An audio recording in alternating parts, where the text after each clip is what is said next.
Ça vous dit une nouvelle partie?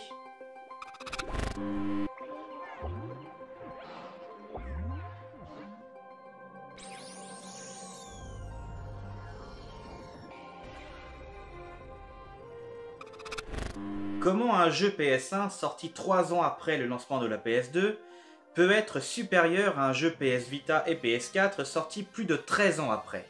J'ai parlé en détail de l'histoire de ce jeu, de tout ce qu'il fallait faire pour le terminer, et j'ai également fait la même chose pour Next Order. Et même résultat. Comment il peut être aussi vide alors qu'il est récent comparé à un jeu qui est sorti quasiment 3 ans après la mort de la PS1 sur la PS1? Pour rappel, on est mi-2002 quand ce jeu débarque, 2003 en Europe, et la PS2 est sortie depuis début 2000. Cette question ne devrait même pas être posée. Est-ce qu'un jeu PS1 peut être aussi bien, aussi bon, aussi complet qu'un jeu PS4? Eh bien, Next Order nous prouve que c'est possible, et ce résultat m'a déprimé. Pour de vrai.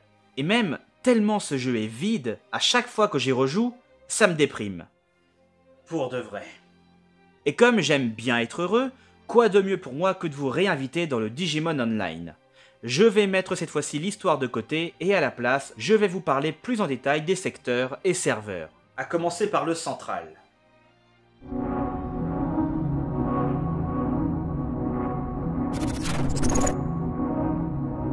Une fois votre équipe de 3 Digimon choisie, vous êtes directement téléporté dans le jeu Digimon Online et vous atterrissez à Asuka City, la plus grande ville du jeu.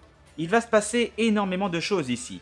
Déjà, commencez par vous balader un peu partout pour vous familiariser avec la plupart des fonctionnalités qui reviendront dans toutes les villes, comme par exemple sauvegarder votre partie auprès d'un Guardromon, passer une nuit à l'hôtel auprès d'un Gatomon qui sert à soigner toute votre équipe, parler à Divermon qui dès le début vous remettra un dossier de cartes dont on reparlera plus tard, mais qui après qu'il vous l'ait remis, vous propose d'ouvrir des boosters et acheter des cartes. Allez également parler au scientifique qui vous permet de choisir quelle digivolution vous désirez lorsque vous en débloquerez de nouvelles. Il vous permet également de charger des techniques, changer l'ordre de vos Digimon, et également voir tous les chemins de digivolution possibles.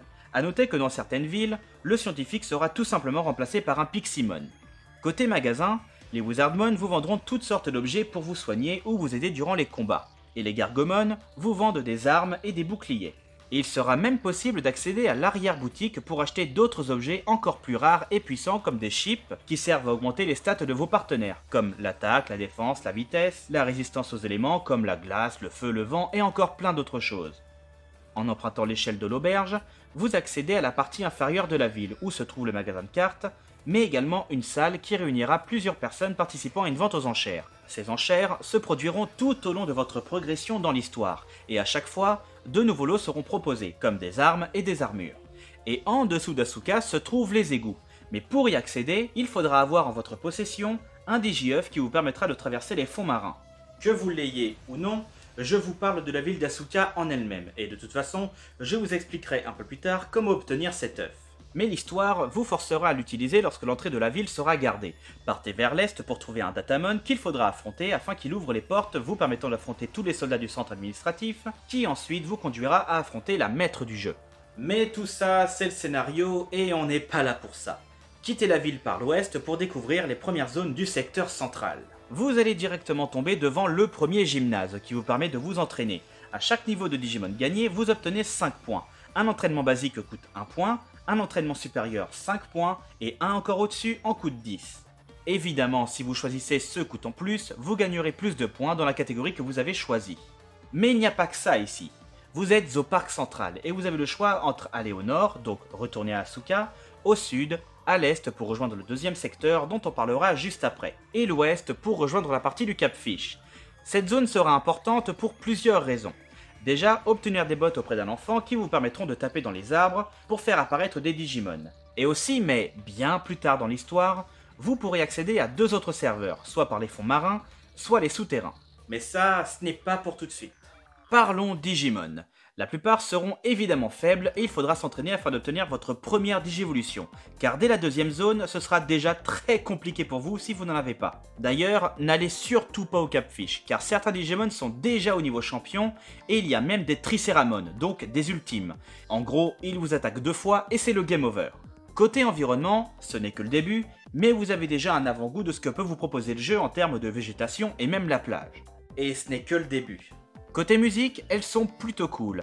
Pas trop envahissantes, enfin à Asuka si évidemment tellement c'est grand, mais lorsque vous la quittez, la ville et le secteur central, il n'y a juste pas de musique, que des sons de la faune locale avec des vagues si vous êtes côté plage.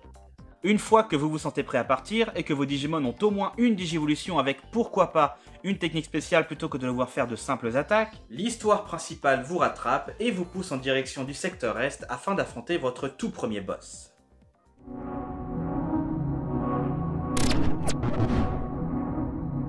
En quittant le secteur central, vous entrez dans la forêt de fer, et si vous continuez votre route, vous allez arriver à la partie ouest de cette forêt, et encore plus loin se trouve la partie sud. La partie sud est la plus intéressante, car vous pouvez déjà vous rendre à l'auberge de la forêt afin de vous soigner et sauvegarder, et à ce moment-là, deux destinations s'offrent à vous, le nord ou l'est. Au nord se trouve la forêt puis les ruines protocole. Pour trouver l'entrée, il faudra se frayer un chemin à l'aveugle en longeant la partie de droite, puis remonter, et partir complètement à gauche, et vous voilà arrivé. Dans ces ruines se trouve le tout premier boss Digimon de votre partie, Pharaomon. Ne l'affrontez surtout pas avant d'avoir au moins une Digivolution et une technique spéciale. Une fois battu, partez sur la gauche et vous allez tomber face au boss de Serious City, la ville du secteur Est, et pour l'instant, vous ne pouvez pas l'affronter, donc rebroussez chemin pour vous soigner et sauvegarder si vous avez décidé de commencer par visiter les ruines, ce que je ne vous conseille pas d'ailleurs, en tout cas pas aussitôt. Pour moi, il faut d'abord s'entraîner, soit dans le lac du Divermon, si vous partez directement à l'est, ou pourquoi pas, dans la prairie des vents, juste avant Serious City, après le lac. Pourquoi je ne vous conseille pas d'y aller?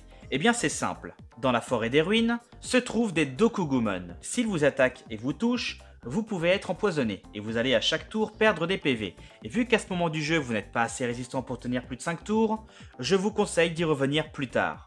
Et donc, pour vous entraîner, préférez la prairie des vents car aucun des Digimon que vous pouvez croiser n'auront ce genre d'effet. Et l'empoisonnement n'est d'ailleurs pas le seul effet néfaste que vous pouvez subir. L'effet confus dans le secteur sud, l'effet paralysie et même sommeil dans l'ouest, et enfin gelé dans le nord. Et il y en a même certains qui retirent l'âme de vos Digimon, ce qui veut dire que même s'ils sont full HP et peu importe leur niveau, un coup et c'est terminé. Donc à ce niveau de jeu, la prairie des vents c'est la meilleure zone pour s'entraîner. Il y a donc le lac du Divermon, dont on reparlera plus tard, la prairie des vents qu'on vient juste d'aborder qui mène à la ville de Serious City, mais si vous continuez par l'est, vous arriverez dans la forêt vive, qui elle mène soit à la vallée Tyranno, soit à la station de l'est qui vous permet de changer de secteur. On va commencer par Serious City. Dans cette ville, vous pouvez soit vous soigner, sauvegarder, acheter des cartes, ou vous battre en duel, d'abord de cartes puis de Digimon, quand vous aurez assez progressé dans l'histoire avec le garçon à l'entrée. Vous pouvez rendre visite à Erdramon dans la tour tempête qui ne sert absolument à rien, et plus tard affronter le boss de cette ville lorsque vous lui aurez prouvé que vous êtes digne de l'affronter. Et pour ça, il faut lui apporter un objet tenu par Master Tyrannomon dans la vallée Tyranno. Cette zone est l'une des zones les plus classes du jeu, car tout le trajet se fait dans le cadavre d'un dinosaure, et tous vos ennemis, en tout cas au début, ne seront que des dinosaures. Et ça c'est bien aussi. Au fur et à mesure que le jeu avance, vous allez croiser des Digimon qui n'étaient pas présents dans ces zones à la base, par exemple des Tuskmon. J'aime bien le fait que plus on avance, plus ils rajoutent des ennemis dans des zones déjà visitées, tout en découvrant de nouveaux dans les autres secteurs. Ils auraient pu être fainéants et ne faire apparaître que des nouveaux Digimon dans les nouvelles zones. Mais non, plus on avance, plus ils deviennent communs un peu partout. Pour parler paysage, c'est beau. La ville est plutôt sympathique, le lac de Divermon change un peu de la forêt, les ruines changent littéralement l'ambiance du jeu tout mignon qu'on a vu jusque-là, et la vallée Tyranno, non, vraiment c'est classe. Côté Digimon, il y a de tout suivant les zones, comme dans les ruines. Déjà la présence du premier boss, des Minotaurmon, des Dokugumon, qui peuvent vous empoisonner, des Goblinmon et plein d'autres. Sans oublier le type insecte avec toutes ses forêts, mais aussi des dinosaures avec la présence du deuxième boss, Master Tyrannomon, mais également des ennemis de type eau présents dans le lac de Divermon. Bref, la diversité se sent et c'est vraiment plaisant de pouvoir se promener dans tous ces décors qui font de l'Est le secteur le plus grand en termes de zones à traverser. Tout ça porté par de très bonnes musiques. Mais encore une fois, eh bien, il n'y a pas grand chose à faire au final. En fait, il n'y a que 3 boss à affronter, 2 Digimon et un humain. En dehors de Serious, les ruines et la vallée Tyranno, eh bien, il n'y a rien d'autre à faire ici. Mais lorsque ce sera fait, l'histoire vous rattrapera et vous conduira en direction de la station de l'Est qui mène directement au secteur sud.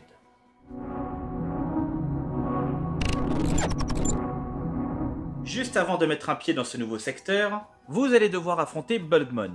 Pas besoin de le mettre KO, il fuira le combat de lui-même lorsqu'il sera trop faible. Sortez de la station et vous pouvez enfin découvrir le secteur sud. Vous débarquez dans le Grand Marais. Il faudra ensuite traverser le Grand Pont afin de vous rendre à l'auberge du Marais dans le Marais Calme, qui vous permet de sauvegarder et de vous soigner suite au dernier combat. Et en parlant de soins, vous allez commencer à croiser les Digimon qui auront pour effet néfaste, en plus de l'empoisonnement, l'effet qui vous rendra confus durant quelques tours. Ce qui ne vous empêchera pas d'attaquer, mais quelquefois votre tour sera perdu car votre Digimon ne vous écoutera pas. Plus loin se trouve la plus grande zone de ce serveur, le tombeau de la jungle. Vous allez entre autres croiser plein de nouveaux Digimon comme des Bakemon, Phantomon, enfin plein de choses plus ou moins en rapport avec les esprits ou des insectes. Et au nord de cette zone se trouve la baie Phoenix, et à partir de là vous avez le choix de soit poursuivre au nord, soit de vous diriger vers l'est pour découvrir la ville de Suzaku City, qui est peut-être ma ville préférée car la musique est vraiment cool, l'architecture de la ville montée sur pilotis avec l'eau partout en dessous, je trouve ça vraiment très beau et reposant. Ouais, j'aimerais bien y habiter. Côté Digimon, on a vite fait aborder le tombeau, mais la grande majorité des autres auront un rapport plus ou moins direct avec les insectes, la jungle comme des Woodmon, Apemon, Yanmamon et quelques autres. Et à part Suzaku et le tombeau, il n'y a pas de musique, juste le son de la faune locale. Côté environnement, c'est assez beau et diversifié. Et en dehors de la chef à affronter et de la grotte à visiter, il n'y a rien d'autre à faire ici. Vous pouvez vous battre en duel d'abord de cartes puis de combats classiques contre la jeune fille à l'entrée de la ville, faire les magasins, vous soigner, sauvegarder, mais à part ça, eh bien on a vite fait le tour. Alors, retournez à la baie Phoenix, partez au nord pour atteindre la jungle Ether. Dans cette zone, vous avez le choix entre deux destinations, l'est ou le nord. Le nord, le gymnase avec la vue sur la plage, et à l'est, vous avez le temple de la jungle qui lui-même se divise en deux zones. La zone chiante et la moins chiante. Dans la première, tous les 4 pas, vous allez avoir un combat contre un Numémon des Ténèbres. Une fois gagné ou après avoir fui, vous allez avoir un combat contre un Numémon des Ténèbres. Après avoir gagné ou avoir fui, vous allez avoir un combat contre un Numémon des Ténèbres. Après avoir gagné ou après avoir fui, n'allez jamais dans cette zone si vous êtes trop faible. Surtout que s'il vous attaque et vous touche, votre défense baisse et cet effet s'accumule et reste même si le combat est terminé. Tout ça jusqu'à ce que vous alliez vous soigner. N'y allez jamais durant votre première visite du secteur sud. Attendez au moins d'avoir accès à l'autre secteur, voire pourquoi pas, attendre les informations concernant le serveur Amaterasu. J'en reparlerai plus tard en détail, mais en quelques mots, vous allez apprendre au cours de l'histoire l'existence d'un serveur autre que celui d'Asuka. Et pour y accéder, vous allez devoir vous rendre dans ce temple, traverser la première zone de Numémon des Ténèbres, entrer dans la deuxième, dans laquelle se retrouve Zanbamon, que vous pouvez affronter. Et à droite de lui se trouve une échelle, et si vous l'empruntez avant d'avoir les informations concernant ce nouveau serveur, il n'y a rien. Mais si vous avez les informations, il y a une brèche que vous pouvez emprunter afin de vous y rendre. Mais ça, ce n'est pas pour tout de suite. À la place, nous allons apprendre l'existence d'un Digiœuf qui est nécessaire afin de partir à la découverte d'un tout nouveau secteur. Ce Digiœuf se trouve tout au sud du secteur et se cache dans un temple qu'il faut faire exploser à l'aide d'une bombe. Et une fois en votre possession, vous pouvez désormais vous balader un peu partout plutôt que de devoir faire des allers-retours à pied. Durant toutes les phases sous-marines, vous contrôlez le Digimon, Submarinmon. En appuyant sur triangle, il avancera, mais lorsqu'il avance, il s'enfoncera un peu plus profondément. Il faudra éviter plusieurs obstacles et pour cela relâcher la touche pour qu'il remonte tout seul. Toutes ces phases sont considérées comme étant des zones, allant de 1 à 3. Quelques-unes iront jusqu'à 4, et si elles vont jusqu'à 4, cela veut dire qu'il n'y a rien au bout de ce chemin, et que très souvent, il y a juste un objet à récupérer, histoire de vous dire bon bah c'est gentil mais vous avez fait le chemin pour rien, mais on vous file quand même un truc, histoire de vous donner le sentiment que vous avez quand même accompli quelque chose de bien, alors que vous n'êtes même pas obligé de l'utiliser partout. En fait, vous allez l'utiliser surtout à Asuka, car c'est nécessaire pour continuer l'histoire. Mais si vous n'avez juste plus envie de marcher, grâce à ce Digiœuf, vous pouvez sortir à peu près n'importe où grâce à cette lueur. Pour cela, dirigez-vous vers elle, appuyez sur la touche pour en ressortir. Avec lui, vous pouvez vous balader entre les secteurs central, est, sud, mais également l'ouest. Et à partir de maintenant, l'histoire vous poussera dans sa direction.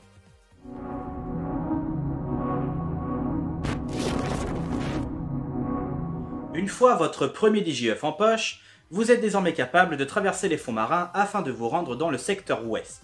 Et ce secteur sera votre prochaine destination. Vous pouvez y accéder soit pour le secteur sud, juste à côté du gymnase, soit pour le Cap Fish du secteur central. Si vous choisissez cette dernière option, vous atterrissez à côté du tout nouveau gymnase dans Badland Nord-Est, ou alors l'autre cas, vous débarquez à Badland Sud. Et cette zone, c'est le désert, littéralement. ce qui veut dire que c'est le secteur le plus pauvre en termes de décor. Par contre, en termes de zones, il y en a quelques-unes, notamment la ville de Byakko City, qui à ce moment du jeu est entièrement contrôlée par la OA sans qu'on ne le sache. Et on ne peut rien y faire à part battre le faux leader qui ne possède que 3 Numémon. Donc il ne sera pas trop dur, surtout qu'il va les changer très régulièrement avec un autre, ce qui du coup lui fait perdre un tour. Donc pour ce combat ça devrait aller, sauf qu'après vous tomberez dans un piège, mais vous serez aidé par Numémon, qui vous révélera que le vrai chef et tous les habitants de cette ville se sont réfugiés dans la tour Mirage cachée dans le désert. Et une fois trouvé, vous pouvez vous soigner, sauvegarder, faire les magasins, quelques duels, et plus tard les affronter en combat. Il y a également de l'autre côté du désert, l'Oasis Pelch, qui vous permet uniquement de vous soigner et sauvegarder. Car à l'est de l'Oasis se trouve l'usine Dum Dum. Une fois arrivé, vous allez devoir jouer à cache-cache avec le Numémon de tout à l'heure, qui vous conduira vers Iandromon, qu'il faudra affronter et qui après vous révélera l'emplacement d'une salle secrète, en ayant auparavant traversé les égouts et sauvé Lisa des griffes d'un voiru Monzaemon. Cette zone se révélera être très importante pour la continuité du jeu, mais parlons plutôt de décor. Entre le désert, l'usine, les égouts et la tour Mirage, il n'y a pas grand chose. Surtout que lorsque vous allez devoir trouver la tour, vous allez devoir partir dans des directions bien précises afin de la trouver, car sinon, cette zone peut être infinie. Contrairement au secteur sud, les décors sont beaucoup plus vastes, voire pauvres. Du sable, du sable, du sable, quelques cactus et du sable. Il manque ce qu'avait le secteur central, des décors un peu étranges. Un clin d'œil à la première série aurait été cool avec par exemple des poteaux électriques, car même au Badland, on peut y apercevoir une soucoupe écrasée qui fait écho à Vademon, présent dans le premier Digimon World, surtout qu'il est possible d'en croiser dans ce secteur. Et même, comparé à la vallée de Tyranno du secteur Est, c'est presque dommage de ne pas avoir ce genre de décor ici. En fait, cette vallée a carrément sa place ici. Vu les couleurs ternes et ce long squelette, c'est typiquement le genre de choses qu'on pourrait imaginer dans un désert. Après, évidemment, je chipote, car même si ça reste du sable, l'usine Dum Dum, les égouts sont plutôt cool comme zone pour s'entraîner. Mais il n'y a pas vraiment d'endroit mémorable. Par contre, côté musique, eh bien, elles sont à l'effigie des décors dans le désert, parce qu'il n'y en a pas. Dans les Badlands, oui, c'est la même d'ailleurs, et elle est plutôt agréable, ce qui change un peu des forêts et des marais du secteur sud. Mais en fait, il n'y a de la musique qu'à Byakko City, l'Oasis Pelch, les Badlands, la Tour Mirage et la Chambre Secrète. Côté Digimon, beaucoup de niveaux champions qui vont être assez coriaces, mais le pire sera dans l'usine, où certains d'entre eux seront des ultimes, ayant pour la plupart la capacité de vous paralyser. Nouvel effet néfaste qui fait son apparition, comme le sommeil lorsque vous combattrez le boss dans la tour Mirage, ce qui les rajoute à la liste aux côtés de la confusion et de l'empoisonnement. Les effets, plus les Digimon puissants, font de ce secteur une partie assez compliquée, surtout si vous vous perdez dans le désert en cherchant la tour, mais si vous êtes perdu, n'allez qu'à l'est et vous en ressortirez. Lorsque vous avancerez dans le jeu, Byakko City redeviendra enfin une ville paisible, et vous allez pouvoir vous soigner, sauvegarder, faire les magasins et également quelques duels et plus tard des combats, mais comme il s'agit principalement d'une zone désertique, il n'y a personne en dehors de Byakko et la tour Mirage. Plusieurs choses vont entre-temps se passer dans et en dehors de ce secteur, car même s'il n'y a pas grand chose à y faire, dit comme ça, vous n'allez pas y rester très longtemps pour vous en rendre compte, et plus tard, l'histoire vous rattrapera et vous mènera en direction du secteur nord.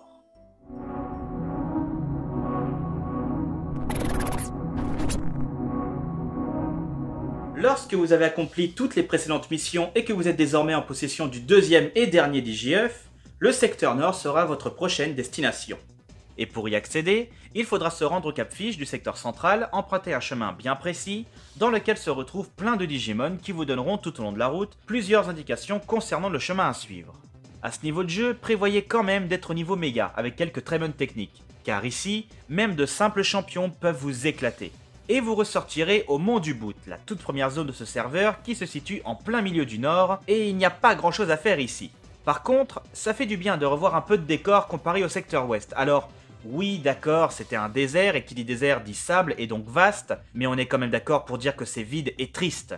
Après, il n'y a pas que ça là-bas, il y a Byakko City et l'usine, mais en dehors des coins civilisés et de la musique assez reposante, c'est un peu déprimant. Là, c'est principalement de la neige, mais en même temps, il n'y aura pas que ça. Partez complètement à l'est pour arriver au pic enneigé, et dans cette zone, vous trouverez une magnifique auberge, donc soignez-vous et sauvegardez, et suite à cela, partez au nord et vous arriverez au Mont Gelé.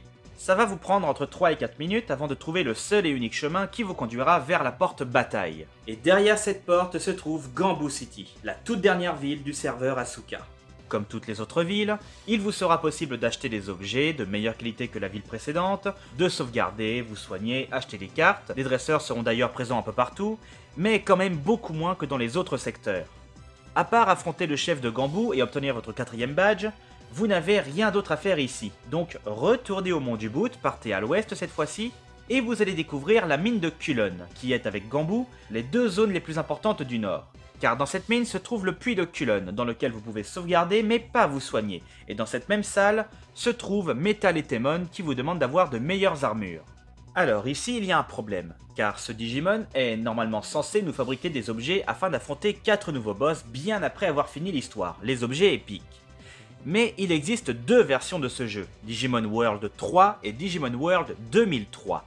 La version 3, NTSC, n'a qu'un seul boss, Galacticmon, et après c'est terminé. Donc si on veut continuer à se balader partout, il suffit de faire 2 sauvegardes juste avant ce combat final. Et la version 2003, la version pâle, le jeu continue après Galacticmon, et c'est ici que les objets épiques sont nécessaires pour affronter les 4 nouveaux boss dans une carte qui se limite au secteur central et est. Donc le mieux étant de faire 2 sauvegardes, l'une avant Galacticmon, pour continuer à se balader partout, et une autre pour profiter de la suite en quelque sorte que la version pâle nous propose, mais qui se limite à 2 zones. Et de toute façon son discours pose problème, car absolument rien n'est décrit concernant les objets qu'il demande ou le niveau de nos Digimon. Donc d'un côté la version NTSC est moins frustrante car il n'y a rien après Galacticmon, mais décevante parce qu'il n'y a rien après Galacticmon. Et la version pâle est satisfaisante car il y a plusieurs autres choses à faire après le combat final, mais ultra frustrante car rien ne vous est précisé concernant l'importance de Metal et Temon à ce niveau de jeu. Après le dernier boss, il ne sera plus possible de retourner dans le secteur nord, sud et ouest. Pour revenir au puits de Kulon, après votre sauvegarde, dirigez-vous vers le premier labyrinthe de cette zone, celui de glace. Vous allez devoir trouver le bon chemin afin d'affronter la maître des glaces, et une fois fait, vous entrez dans le deuxième labyrinthe, celui de feu, qui n'est pas aussi complexe que le premier, mais qui est ultra énervant, car à certains moments, sans rien pour vous le signaler, vous allez vous faire piéger, et tous vos Digimon tomberont à 1 PV. Sans compter que la plupart des ennemis que vous allez croiser sont assez forts, n'oubliez surtout pas de vous soigner entre chaque piège, et ensuite trouvez le bon chemin pour affronter ce boss. Et enfin, vous allez rentrer dans le troisième et dernier labyrinthe, celui des ténèbres. Celui-ci est à peu de choses près comme le premier, ne pas se tromper d'endroit sinon vous retournez au début, mais qui se passe entièrement dans le noir. Et pour réactiver la lumière, vous allez devoir rester sur certains spots et bouger d'un spot à l'autre, sauf que durant le trajet, il n'y aura pas de lumière. Répétez l'opération jusqu'à trouver le bon chemin, trouver et affronter le boss des ténèbres. Et une fois terminé, vous arrivez à la chambre d'urgence Matrix, qui vous permet de vous soigner et sauvegarder, et également d'accéder à la base secrète Magasta. Et une fois dessus, vous avez très exactement 3 minutes pour stopper le lancement du Juggernaut. Encore une fois, je ne parle pas de l'histoire, mais juste des zones en elles-mêmes. Donc je la mets un peu de côté pour retourner à ce qui nous intéresse. Dans cette zone, vous allez croiser beaucoup de Digimon, et dans certaines salles, des boss, mais peu importe que vous les battiez tous, le lancement se fera de toute façon.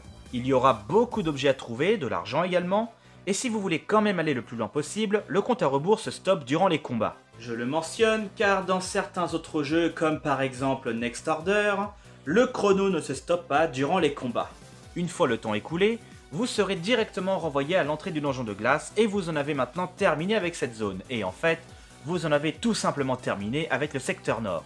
Cependant, il ne vous reste qu'une petite chose à découvrir, le grand gymnase qui se situe à l'ouest de la mine de Kulon. Plusieurs Digimon tout au long de l'histoire mentionneront son existence, mais c'est bien ici qu'il se trouve. Et donc, en quoi est-il supérieur aux autres? Eh bien, il vous permet de gagner encore plus de points, peu importe la catégorie choisie. Et s'ils réussissent plusieurs entraînements d'affilée, il y aura encore plus de bonus. Donc, vraiment, je vous conseille de les utiliser pour le début, mais en même temps de les économiser lorsque vous arriverez ici, car ça vaut vraiment le coup. Et voilà! En dehors des quelques personnages qui vous défieront en duel et plus tard en combat de Digimon, en dehors des belles musiques et de très jolis paysages, le secteur nord s'arrête là.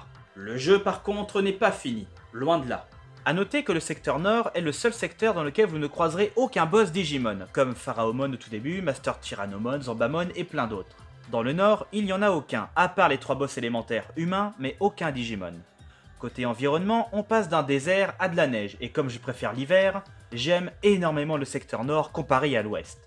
Beaucoup de nouveaux Digimon présents, la plupart seront des mégas comme des Vikemon, Gulmon et quelques autres, de très jolis décors, la présence du premier donjon qu'avec des boss humains, la musique de Gambou City qui est vraiment cool, font que le secteur nord est vraiment supérieur en tout point à l'ouest. malgré le fait qu'il ne soit pas très grand. Mais grâce à la diversité des Digimon, notamment ceux de neige, d'autres dinosaures, des Digimon de feu et ténèbres dans les donjons, plus ceux également présents à Magasta, et encore plein d'autres, fait que le secteur nord est vraiment cool en termes de diversité, que ce soit Digimon, décors, et même l'ambiance générale. Mais surtout, ce qui rend le nord assez cool, c'est que pour y accéder, on ne peut le faire que via les souterrains grâce au deuxième et dernier DigiF, qui cette fois-ci vous permet de faire appel à Digmon. Et contrairement à Submarinemon, où finalement il suffit juste d'aller soit tout à droite, soit tout à gauche, puis en haut pour en ressortir, c'est qu'il s'agit ici d'un labyrinthe sans trop d'impasse à ce niveau de jeu. Et sur votre passage, vous devrez souvent exploser des blocs qui, quelquefois, donneront lieu à un combat. Mais en dehors de tout ça, eh bien c'est tout ce qu'il y a à faire et découvrir dans ce dernier secteur. Mais avant de pouvoir y accéder, au nord, l'histoire va vous mener en direction du deuxième serveur de ce jeu.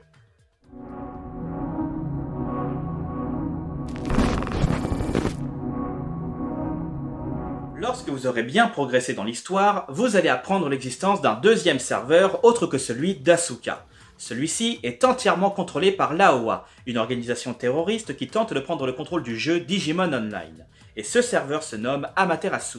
Il ne sera accessible au début qu'à partir du secteur sud dans le temple de la jungle. Il vous faudra traverser le labyrinthe Bog, vous allez de nouveau croiser Bulbmon qu'il faudra battre cette fois-ci. Et une fois fait, vous allez ressortir par l'auberge de la forêt dans le secteur est. Amaterasu n'est pas totalement une nouvelle carte. C'est la même qu'Asuka, mais tout est violet, rouge, sombre, corrompu car c'est clairement représenté comme étant le territoire des méchants. Chaque zone de la map, on va dire normale, est présente ici à quelques rares exceptions, comme la chambre d'urgence du secteur nord qui disparaît totalement. Les donjons existent, Glace-Feu Ténèbres sont présents, mais il n'y a rien après. Vous n'aurez également pas accès au temple dans lequel se trouvait le premier DigiF. Et c'est pareil concernant la grotte en dessous de Byakko City. Tous les anciens boss Digimon seront remplacés par de nouveaux encore plus puissants qu'avant, les Black Digimon. Et c'est également pareil concernant tous ceux que nous allons croiser dans la nature. La plupart d'entre eux seront beaucoup plus forts, et la plupart d'entre eux feront leur apparition que dans ce serveur. Même si d'ailleurs la grande majorité sont des versions décolorées de ceux déjà existants. C'était déjà vite fait présent avant, notamment avec les versions de Numemon de glace, feu et ténèbres, car ils ont tous vécu et évolué dans différentes régions de la carte. Ce serait pas le même principe que les Pokémon d'Alola et les autres, ça? Je dis ça, je dis rien, mais bon, comme apparemment c'est Digimon qui ne fait que copier sur Pokémon, la preuve que non. L'ambiance générale d'ailleurs, qui régnera au sein de cette nouvelle carte on va dire, sera plus sombre et plus angoissante qu'avant, car déjà au cours de l'histoire, absolument tous les humains seront transformés en Wankmon, ce qui veut dire que vous serez le seul humain présent et vous allez vous sentir un peu seul, sans compter que 90% des musiques d'Asuka seront remplacées par celles déjà entendues à Byakko City.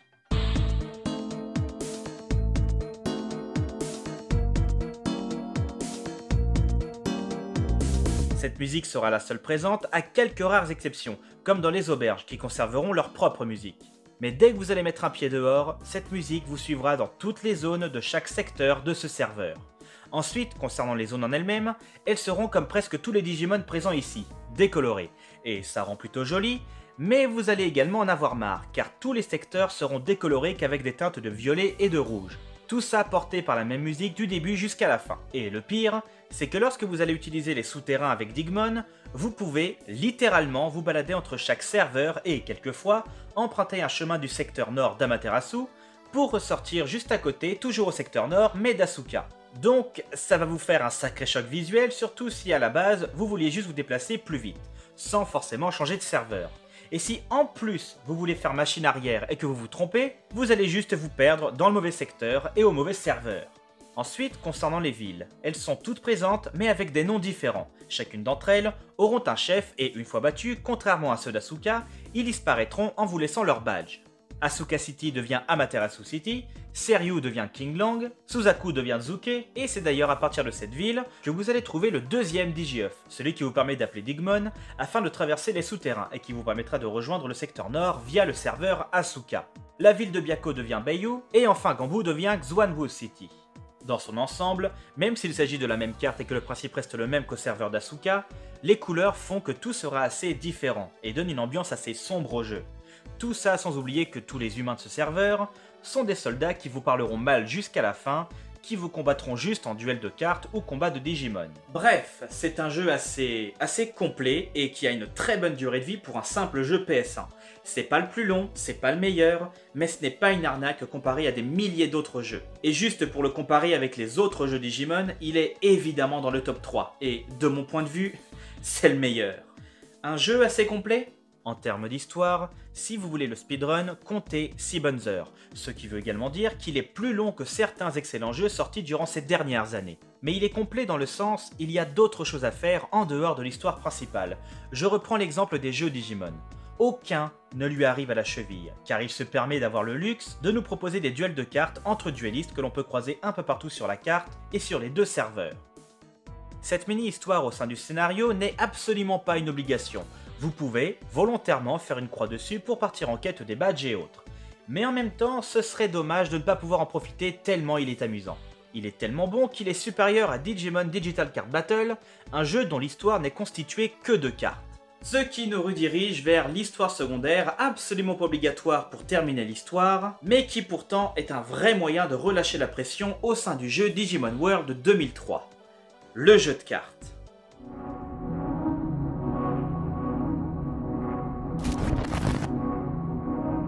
Ce jeu est l'un des seuls jeux Digimon à nous proposer une histoire avec des cartes. Et quand on y pense, c'est quand même dingue de se dire qu'un mode de jeu secondaire soit supérieur à un jeu tout entier qui pourtant repose tous les deux sur le même système. Serveur Asuka, serveur Amaterasu, secteur central, est, sud, ouest, nord, chacun d'entre eux possède ses propres duellistes qui, évidemment, deviendront de plus en plus forts au fur et à mesure que vous avancerez dans l'histoire. Mais pour cela, il faut remonter au début du jeu. Une fois connecté et téléporté dans Digimon Online, rendez-vous au magasin de cartes d'Asuka pour prendre votre dossier de cartes. Vous pouvez avoir sur vous jusqu'à 3 decks différents, et à tout moment, vous pouvez faire une pause dans le jeu pour faire des duels contre tous les dresseurs présents, regarder votre collection, gagner des boosters, et après le jeu, si vous avez les versions pâles, obtenir des cartes ultra puissantes auprès de Black Digimon. Vous pouvez aussi en acheter, créer de nouveaux decks, vous pouvez faire tout ce que vous voulez avec. Mais ils auraient pu s'arrêter là, faire un petit jeu de cartes avec quelques personnes à affronter par-ci par-là et puis c'est tout. Mais non, ils ont carrément créé une île remplie de duellistes. Et elle se trouve dans le lac de Divermon, et pour y accéder, il faut avoir en votre possession le premier Digi-œuf afin d'appeler Submarinmon, et une fois arrivé, vous allez apercevoir plusieurs personnes qui vous bloquent le passage. Et pour passer, il faut les affronter un à un, et à la toute fin se trouve le roi des duellistes. Mais une fois tous battus, et suivant votre avancée dans le jeu, une nouvelle île sera disponible qui se trouve exactement au même endroit, mais elle est dans le serveur Amaterasu. Aucun humain, que des Digimon à battre, et après Galacticmon, une toute nouvelle île avec de nouveaux dresseurs sera disponible. Et pour obtenir des boosters, pour soit compléter votre collection ou pour améliorer votre deck, vous avez plusieurs options. Les gagner en battant des dresseurs, et la rareté du booster varie en fonction de la puissance de l'ennemi. Soit les pêcher grâce à la canne à pêche dans plusieurs coins de pêche, soit grâce au bot que le gamin du Cap-Fiche vous donnera en trouvant Vimon qui s'est caché dans la forêt vive. Si vous les pêchez ou tapez dans les arbres, vous affronterez des Cardmon, soit noirs, soit bleus ou jaunes. Et c'est pareil, suivant la puissance du Digimon, le booster gagné sera plus ou moins rare. Il existe au total 3 types de boosters. Les classiques allant de 1A à 15A, d'autres de 1B à 15B, et les Air Boosters allant de R1 à R5. Ça a l'air compliqué comme ça, mais en gros, plus le chiffre est élevé, plus les cartes à l'intérieur seront puissantes. Et pour les ouvrir, il faut obligatoirement aller voir un Divermon en ville. Et il existe également quelques cartes qui ne sont pas trouvables dans les boosters. Il faut pour cela avoir battu Galacticmon, utiliser le circuit imprimé dans le secteur central grâce à Digmon, et affronter un à un les Black Digimon qui vous en donneront un exemplaire. Après, concernant les règles, j'en ai déjà parlé et j'ai pas envie de les réexpliquer et de toute façon, elles sont ultra simples. C'est pourquoi j'adore ce jeu. C'est simple, mais ils n'ont pas fait les choses à moitié. Ils ont créé une île consacrée qu'au duel de cartes. En fait, il y en a 3. La première, la deuxième si on compte celle d'Amaterasu, et la dernière après le boss final. Le seul défaut de ce jeu, c'est qu'il n'existe pas d'aléatoire pour vos ennemis. Ils commenceront toujours avec la même main, sauf vous. Donc c'est ultra simple d'élaborer un bon deck pour contrecarrer votre ennemi dès le début. Ensuite, eh bien on arrive à la fin du jeu en lui-même. Il va évidemment se passer beaucoup d'autres choses. Déjà, si vous décidez de farmer absolument toutes les cartes et d'affronter ne serait-ce qu'une seule fois chaque dueliste présent dans tous les secteurs et dans les 2 serveurs, et aussi remporter les 3 trophées de dueliste sur chacune des îles, vous en avez pour pas loin de 5 heures à vue de nez. Ce jeu est vraiment complet, et il vous propose même de vous reposer avec un mode secondaire, les cartes. Il n'était clairement pas nécessaire, mais c'est un vrai plus. Ensuite, pour les combats, vous allez croiser énormément de Digimon durant votre aventure, en passant par la nature, le feu, la glace, les ténèbres et encore plein d'autres. Des zones vraiment bien designées, d'autres un peu moins, beaucoup de très jolis décors et d'excellente musique en général. Par contre, niveau population, il n'y a pas beaucoup de personnes à qui parler ni affronter en combat ou en carte. Car après tout, nous sommes dans le Digimon Online, le jeu le plus joué de cet univers, et vous n'allez croiser que pas loin de 200 personnes au total, en grossissant vraiment les traits, et en comptant les multiples jumeaux de la OA qui sont juste des clics droits copiés, clics droits collés tous les 14 mètres dans le serveur d'Amaterasu. Maintenant, il est temps d'aborder la dernière partie qui servira également de conclusion. J'aimerais vous expliquer ce que j'aimerais voir dans... J'ai pas envie de dire remake, car il est très bon comme il est ce jeu. Mais d'accord, on va partir du principe que d'ici quelques mois ou quelques années, le jeu Digimon World 2003 aura droit à un remake.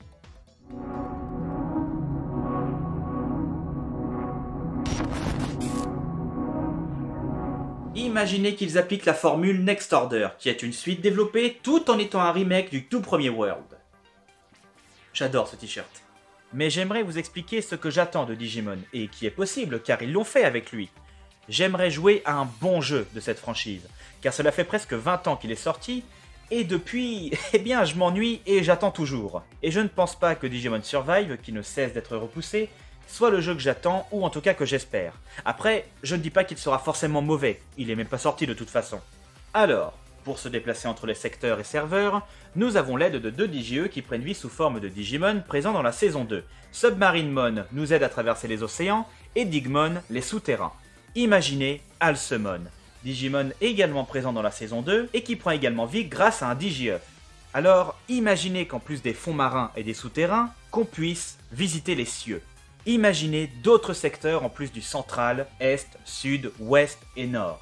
Imaginez des secteurs nord-est, nord-ouest, sud-est et sud-ouest. La carte changerait légèrement de forme pour laisser place à d'autres parties accessibles que par les cieux. Nous avons déjà la neige, la jungle, la forêt et le désert. Imaginez des montagnes. Juste un lieu comme ça rajouterait une bonne 60aine de Digimon à rencontrer et affronter. Imaginez un secteur entièrement souterrain, déjà vite fait présent avec quelques grottes et des égouts mais ça ne dure pas longtemps. Imaginez un secteur céleste, accessible via un autre Digi-œuf, comme par exemple Pegasmon, également présent dans la saison 2. On pourrait évidemment rencontrer plein de nouveaux Digimon de type féerique, angélique. Ça en rajouterait également une 60aine. Imaginez encore un autre secteur, entièrement basé sous l'eau et plein d'autres choses. Rajouter de nouvelles zones, en rallonger certaines, diversifier les décors, rajouter encore plus de Digimon à affronter, encore plus de personnes à qui parler. Et aussi, imaginez à quoi ressemblerait le jeu de cartes avec tous ces nouveaux Digimon, de nouvelles méta, d'autres couleurs, pourquoi pas, plein de nouvelles cartes programmes. Parce qu'après tout, Alexa, combien existe-t-il de Digimon ? Il y a actuellement plus de 1400 Digimon. Voilà, il existe actuellement plus de 1400 Digimon. Alors imaginez un Digimon World qui les réunisse tous dans le même jeu, sans forcément pouvoir tous les jouer. Par exemple, dans 2003, tous ceux que nous allons croiser dans la nature ne seront pas jouables. Alors, peu importe qu'on puisse jouer les 1400, juste de pouvoir les trouver et les combattre serait évidemment un pur bonheur. Sachant que la plupart d'entre eux n'ont jamais été aperçus dans un jeu, et encore plein d'autres qui ont été créés que pour des jeux bien précis qui ne sont jamais apparus ailleurs. Imaginez donc plus de 1400 cartes Digimon, en comptant celles déjà existantes. Faites un mode en ligne, un mode de combat en ligne aussi bien pour les combats de cartes que Digimon. Encore plus de duelistes à rencontrer, une ou des îles de duel encore plus grandes, un type de rareté par carte histoire de se la péter. Encore plus de boss créés exclusivement pour ce jeu comme Galacticmon ou Snatchmon et plein d'autres. Et même, en dehors des combats de Digimon et de cartes, faites d'autres types d'affrontements, d'autres mini-jeux. Faites un jeu ultra complet qui soit ne serait-ce que légèrement supérieur à un simple jeu PS1, parce que jusqu'à maintenant, je ne l'ai jamais ressenti. Tous les jeux qui sortent sont vides, et Next Order me déprime. Les Cybersleus sont cool, mais il manque beaucoup de choses. Les décors sont sympas, oui, mais comparé à 2003, c'est vraiment pauvre. Et Survive, j'en ai parlé juste avant, qui n'est pas encore sorti, ça fera bientôt 3 ans d'ailleurs, eh bien je ne pense pas qu'il soit le jeu que j'attends. Même si le système de combat a l'air intéressant, il est assez similaire à celui présent dans le Hacker Memory sorti en 2017. Et c'est un mode secondaire de ce jeu. Alors, réutiliser un mode de combat secondaire pour l'adapter à un tout nouveau jeu et le vendre comme étant un mode spécifique à lui, ça me fait peur. Après, encore une fois, il n'est pas sorti. Il a l'air d'avoir un ton plus adulte que les autres, donc j'imagine que les combats de cartes ne seront pas présents. Après voilà, il n'est pas sorti, je l'attends et je l'attendrai toujours. Mais si jamais ils annoncent durant les années à venir travailler sur un projet de Digimon World de quelque chose, ou même Digimon tout court, ce qui d'ailleurs est le cas, ils travaillent déjà sur un Cybersleus 3. Mais j'aimerais tellement un vrai Digimon World dans le même esprit que 2003. Et en fait, je sais déjà que j'ai trop d'attentes, d'envie et d'espoir, et je sais que je serai forcément déçu.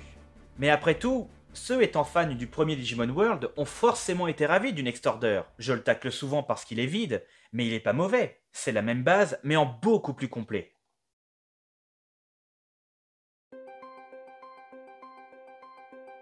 Je vais le répéter encore une et une dernière fois. J'attends un jour la sortie d'un jeu qui pourrait me faire ressentir l'effet qu'il soit supérieur en tout point à 2003. Dans tous les cas, j'espère que ce retour dans le jeu Digimon World 2003 vous a plu. En tout cas, moi, j'ai adoré ça. Et je pense que j'y reviendrai peut-être encore une ou deux fois plus tard. Mais en ce qui nous concerne, on se retrouve très vite dans une toute nouvelle vidéo ou pourquoi pas prochain thème. À très bientôt.